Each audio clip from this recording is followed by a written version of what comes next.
Hello दोस्तों, देखिए हमने सेकंड सेक्शन जो है आपका गति के नियम लॉज ऑफ मोशन ल्यूसेंट का, उसमें 10 क्वेश्चन कर लिए थे। तो 11वें क्वेश्चन से स्टार्ट करते हैं।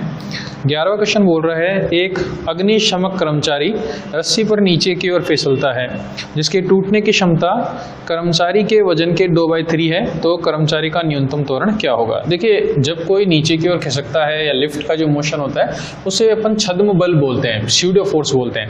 तो ये मैंने कोर्स में करवा रखा है आपको कि जो छद्म बल होता है जब कोई नीचे की ओर फिसलता है तो जो उसका छद्म भार होता है, W डैश कहते हैं या T डैश कहते हैं, वो बराबर होता है उसका रियल वेट इंटू 1 + A/g, इसके बराबर होता है। ये मैंने आपको करवा रखा है।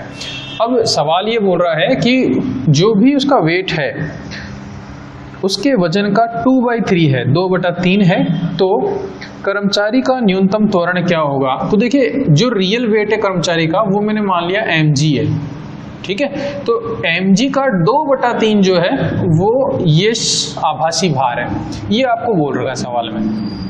तो इसे अपन देखेंगे तो आपके पास आएगा ये mg से mg कैंसिल हो जाएगा, 1 + A/g इक्वल टू कितना हो जाएगा, 2/3 हो जाएगा। या यहाँ से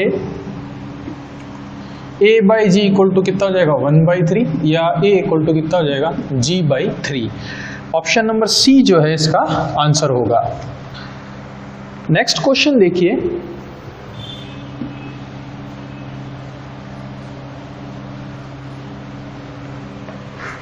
नेक्स्ट क्वेश्चन है 12वां। इस क्वेश्चन में एक डायग्राम अपन को दे रखा है, इस तरह का कोई डायग्राम है वो अपन को दे रखा है। ये रस्सी से बंधे हुए हैं दोनों और इन्हें एक फोर्स 80 न्यूटन से खींचा जा रहा है। ये सवाल में दे रखा है जहां पर मास m1 है और इसका मास कितना है, m2 है। ये सवाल अपन को दे रखा है। बोल रहा है m1 जो है वो तो 5 kg है, m2 जो है वो है 10 kg और f है 80 न्यूटन। यहाँ पर कोई फ्रिक्शन नहीं है, यानी ये जो तल है वो घर्षण रहित है, फ्रिक्शन लेस है। अब बोल रहा है कि इसमें तनाव का मान क्या होगा, यानी यहाँ पर आपको तनाव पूछ रहा है क्या होगा।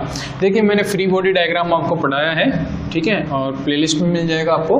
फ्री बॉडी डायग्राम में अपन ने देखा था कि जो तनाव बल होता है वो इक्वल टू होता है इसके m1 × a के। तो T इक्वल टू होता है, यहाँ पर क्या हो जाएगा, m1 × a, क्योंकि इधर कोई फोर्स नहीं है अब, ठीक है। यहाँ तो तनाव कैसे निकलेगा, ये फोर्स माइनस ये फोर्स बराबर m2a, तो उससे निकलेगा फोर्स, ठीक है। यहाँ पर कोई नहीं है तो m1 a के सीधे इक्वल हो जाएगा m1 × a है एक्सीलरेशन। एक्सीलरेशन कैसे निकालते हैं अपन, बल बटा टोटल द्रव्यमान m2। तो m1 तो कितना है 5, f कितना दे रखा है 80, और m1 + m2 कितना हो जाएगा 15, ठीक है। इसे आप सॉल्व करेंगे तो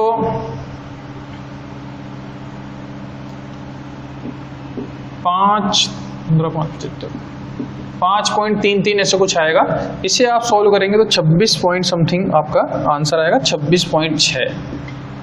ये इसका तनाव होगा। ऑप्शन बी जो है इसका आंसर होगा। नेक्स्ट क्वेश्चन देखिए, 13 क्वेश्चन बोल रहा है कि इसी सवाल में त्वरण क्या होगा, एक्सीलरेशन क्या होगा। तो देखिए, इसी सवाल में त्वरण अपन ने निकाल रखा है, ये त्वरण ही अपन ने निकाला था, ठीक है। तो इसका आंसर क्या होगा, 5.33, यही इसका आंसर है सी, ठीक है। तो ये क्वेश्चन नंबर 13 आपका कंप्लीट हुआ। नेक्स्ट क्वेश्चन देखिए, 14वां क्वेश्चन है, 14th क्वेश्चन।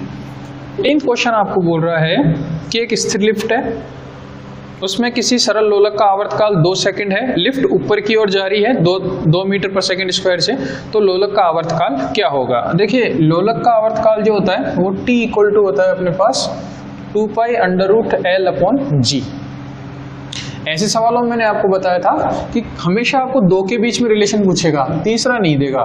तो तीसरा नहीं देगा तो उसको अपन कांस्टेंट मानेंगे, तो यहाँ पर L कांस्टेंट लेंगे आप, ठीक है। L कैसा ले लेंगे आप, कांस्टेंट ले लेंगे।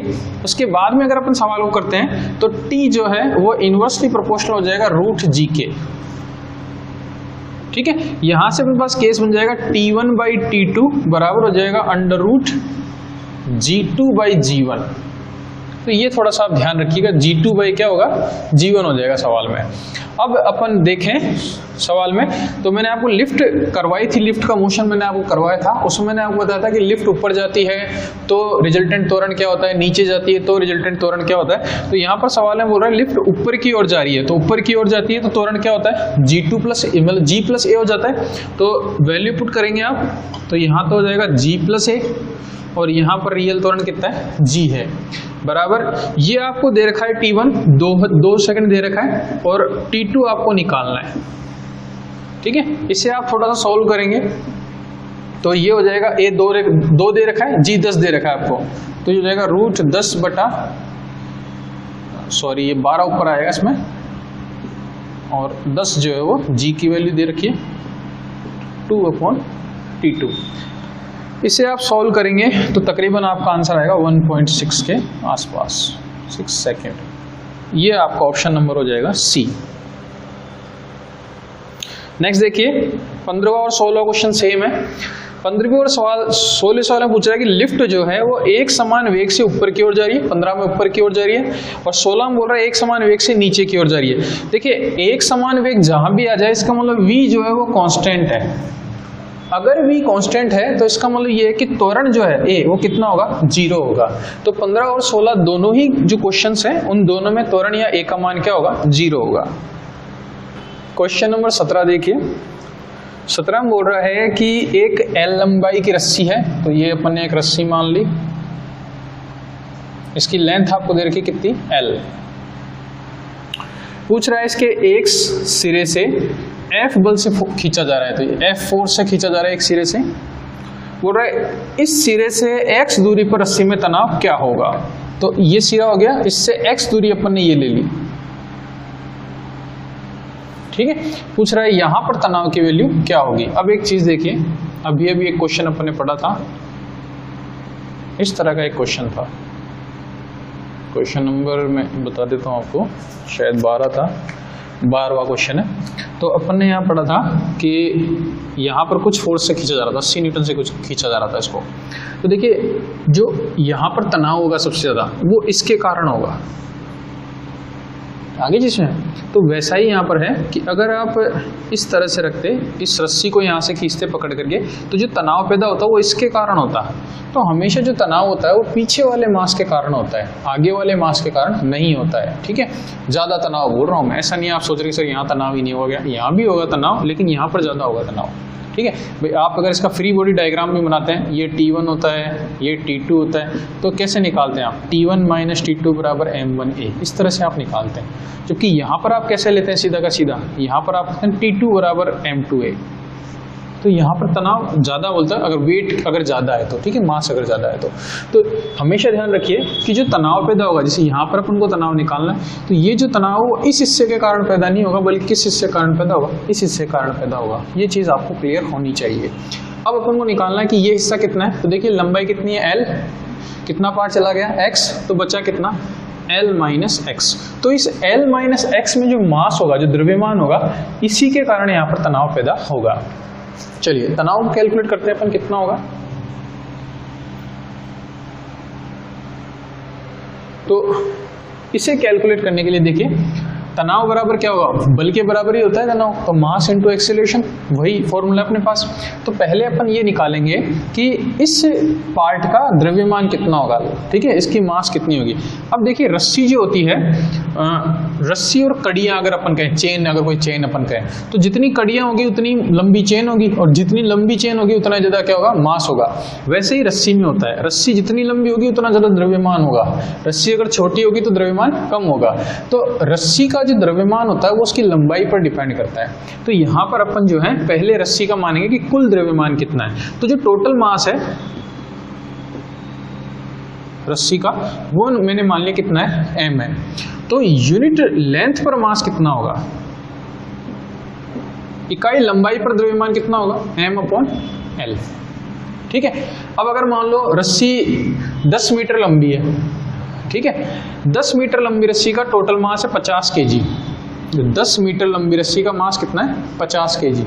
तो 2 मीटर लंबी का कितना होगा, तो कैसे निकालोगे आप? पहले 1 मीटर का निकालोगे, कितना होगा 5 kg, फिर 2 का कितना हो जाएगा 10 kg। तो यहाँ पर भी ऐसा ही सवाल है, पूरी रस्सी का मास कितना है m, तो इकाई लंबाई का कितना होगा m/l। अब अपन को किसका मास निकालना है? इसका। तो l माइनस x पार्ट का मास कितना होगा? तो कितना हो जाएगा m इंटू एल, क्योंकि यूनिट मास का है, इकाई लंबाई का है, इंटू क्या हो जाएगा l माइनस एक्स। तो ये तो आ गया इसका द्रव्यमान मास, इस वाले पार्ट का द्रव्यमान। अपन को निकालना है तनाव, तो तनाव बराबर होगा द्रव्यमान गुणा त्वरण। तो द्रव्यमान तो आ गया अपने पास ये। अब आता है त्वरण। तो त्वरण बराबर अपने क्या पढ़ा है? बल बटा द्रव्यमान। तो बल तो कितना है F और द्रव्यमान कितना है पूरी रस्सी का m। इसे आप कैलकुलेट करेंगे,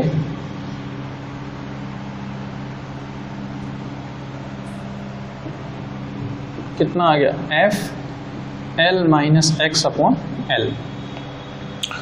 तो ये ऑप्शन देखिए यहाँ पे थोड़ा सा कैलकुलेटेड है, तो इसको थोड़ा सा आप सॉल्व कर लें तो आपके पास आंसर आ जाएगा। तो ये आ जाएगा उनके पास F1 minus X upon L। ये इसका आंसर हो जाएगा, ऑप्शन बी जो है इसका आंसर होगा। क्वेश्चन नंबर 18 में आपको बोल रहा है कि 2 मीटर लंबी रस्सी है, इस पर नियत बल 100 न्यूटन खींचा जा रहा है, इससे 1 मीटर दूर रस्सी पर तनाव क्या होगा? तो जो अभी अपन ने फॉर्मूला निकाला था, सिर्फ उसमें वैल्यू पुट कर दीजिए। अभी अपन ने फॉर्मूला कितना निकाला था? T equal to F1 minus X upon L। सवाल में दे रखा है आपको कि F तो है 100 न्यूटन, 1 माइनस एक्स आपको दे रखा है 1 मीटर, और टोटल लंबी रस्सी कितनी लंबी है? 2 मीटर लंबी है। तो ये आ गया 100 इंटू 1/2 यानी 50 न्यूटन जो है इसका आंसर होगा। ऑप्शन सी जो है इसका आंसर होगा। नेक्स्ट क्वेश्चन बोल रहा है कि एक m द्रव्यमान की वस्तु है, वो ऊर्ध्वाधर नीचे की ओर 2g त्वरण से गिर रही है, तो उस वस्तु पर गुरुत्व बल के साथ साथ कितना अतिरिक्त बल लग रहा है, ये अपन से पूछ रहा है। अब देखिए इस सवाल को वैसे तो कॉपी पेन उठाने की जरूरत है नहीं, इसमें वैसे ही हो जाएगा, थोड़ा सा आप सोचें तो। देखिए अगर कोई वस्तु नीचे की ओर गिरती है तो उसका त्वरण कितना होता है? g। ठीक है, ये तो आपको पता है। स्वतंत्रता पूर्वक अगर कोई ऑब्जेक्ट गिरता है तो उसका त्वरण कितना होता है? g। अब अगर मैं आपसे कहूं कि वही वस्तु 2g त्वरण से गिर रही है तो उसमें एक्स्ट्रा त्वरण कितना जनरेट हुआ? g तो होगा भाई, पहले से ऑब्जेक्ट जो है वो अपने आप g त्वरण से गिरता है, लेकिन आपने इस तरह से फेंका या इस तरह से इसका मोशन हुआ कि इसमें त्वरण कितना पैदा हो गया? 2g। तो एक्स्ट्रा कितना पैदा हुआ? g तो पैदा हुआ एक्स्ट्रा। आगे चीज है, अब पहले इस वस्तु का जो भार बल था वो कितना था? mg, और अब कितना है? 2mg। तो ज्यादा कितना जा रहा है? mg। तो ये तो सीधा साधा तरीका है इसका। ठीक है भाई, आपकी जेब में पहले 5 रुपए थे, अब आपकी जेब में 10 रुपए हो गए, तो टोटल कितना इंक्रीमेंट हुआ? 5 रुपए का। तो ये इस तरह का सवाल है। ठीक है, कॉमन सेंस का सवाल है। अगर आप करना चाहें तो देखिए यहाँ पे वस्तु जो है वो 2g त्वरण से नीचे की ओर जा रही है, यानी a आपको दे रखा है 2g, और g पहले से होता है रिलेटिव मोशन के कारण। तो मैंने आपको सापेक्ष वेग में बताया था, अगर कोई नीचे की ओर जाता है तो उसका रिजल्टेंट त्वरण कितना होता है? g dash, a minus g होता है। कितना हो जाएगा? 2g माइनस g, यानी कितना होगा? g। तो भार कितना हो जाएगा? जो रिजल्टेंट आया वो इंटू mg। तो आप इस तरह भी इस सवाल को कर सकते हैं। ठीक है, दोनों ही तरह से आप इस सवाल को कर सकते हैं। नेक्स्ट देखिए 20वां क्वेश्चन है,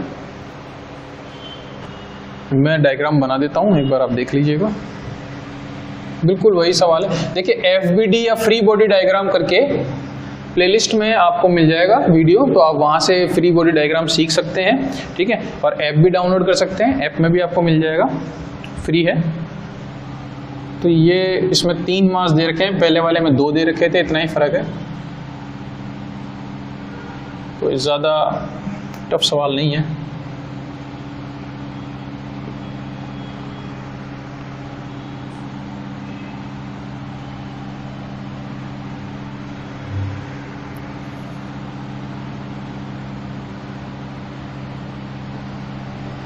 तो ये आपका सवाल है कि M1, M2, M3 मास जो है वो घर्षण रहित तल पे रखे हुए हैं। ठीक है, जहां पर वैल्यूज आपको लगभग सारी दे रखी है।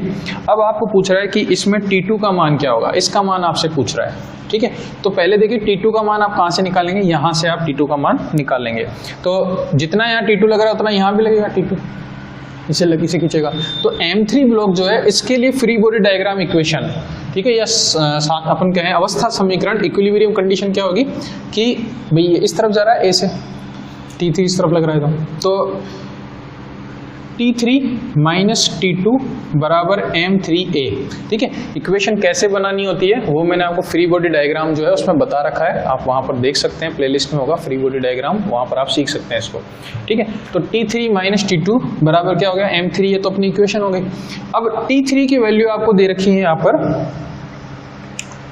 40 न्यूटन दे रखी है T3 की वैल्यू, T2 आपसे पूछा है, M3 भी आपको गिवन है, M3 आपको दे रखा है 4 kg। अब बात आती है एक्सीलरेशन, त्वरण कहाँ से निकालेंगे। देखिए M1 की वैल्यू यहाँ पर दी हुई है 10 kg,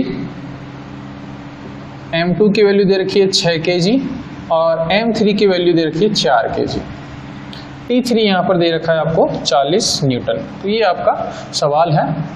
अब देखिए एक्सीलरेशन आपको पूछ रहा है, तो एक्सीलरेशन वही फॉर्मूला, कुल बल बटा कुल द्रव्यमान, टोटल फोर्स कितना है 40 बटा टोटल द्रव्यमान कितना है M1 plus M2 plus M3, तीनों को जोड़ दीजिए कितना हो जाएगा 20। तो ये 2 आ गया अपने पास, या T2 बराबर कितना हो जाएगा 40 माइनस 8 बराबर 32 न्यूटन। तो ये आपका क्वेश्चन नंबर 20 जो है वो कंप्लीट, इसका आंसर कितना हो जाएगा 32 न्यूटन हो जाएगा।